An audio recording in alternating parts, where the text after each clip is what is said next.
Hi, I'm Molly. We're here today with Kennelwood personal trainer, Kim Hyde, and she's going to give us some tips on preparing your puppy for grooming. Hi, Kim. What are some things I can do to get my puppy ready for grooming? Hi, Molly. That is such an excellent question. This is a beautiful puppy, by the way. Thank you. What's his name? His name's Alf. Hi, Alf. How are you? Alf is going to need long-term grooming, so he's going to need a lot of practice at this as a baby. And you want to get him started right away with everything.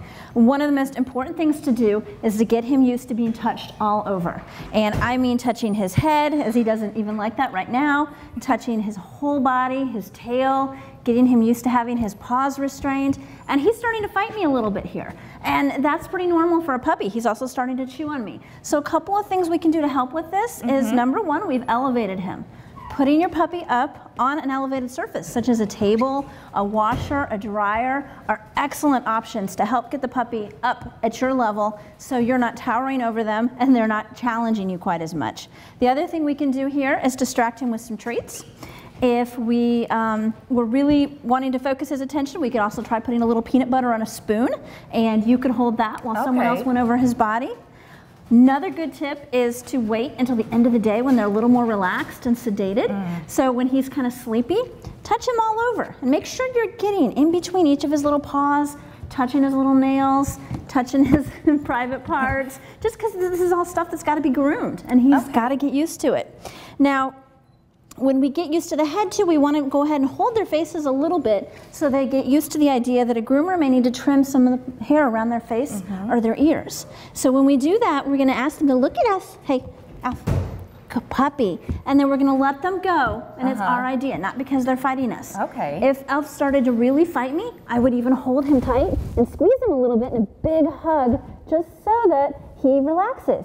Good boy. And then he learns I let him down for that.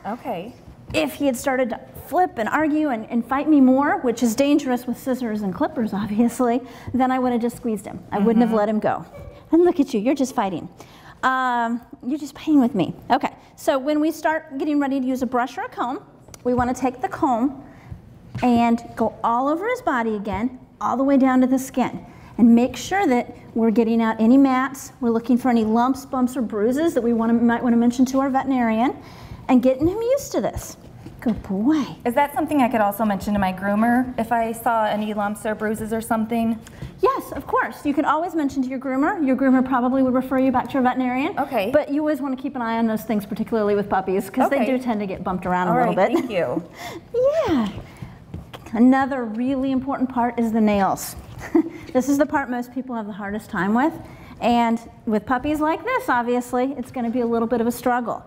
So to start out with, we want to take the nail clippers, and we just want to touch them and tap them on his nails. Hey, Alf. Good boy. Good boy. And the more he fights me, I'm going to keep talking to him in a pleasant tone. I'm not going to get mad with him. I don't want him to have a bad experience. And I'm going to hold the treat out and distract him with one hand, and again, go back to squeezing with the other hand, or ask you to feed him a treat. I was going to say that. Yep, and have a helper here. Look, she's got the treat. Hi, sweetie. Well, I tap the tips of his nails. Hi, baby. And I'm going to make sure I get all his nails tapped. Good boy. And he's distracted by you. That's perfect. And make sure I even get these back nails before I ever start clipping. Once I finally get ready to clip, I'll probably do the same thing, and I'll just take the tips off.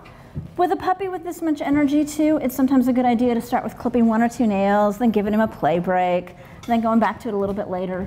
Again, looking for those calm, relaxed moments when he's feeling like he can be touched all over. Good boy, Alf. All right, great. Well, thank you so much, Kim, for those wonderful tips on grooming your puppy or getting your puppy ready for grooming. And if you have any other questions or would like to contact a Kennelwood trainer, please visit our website at kennelwood.com.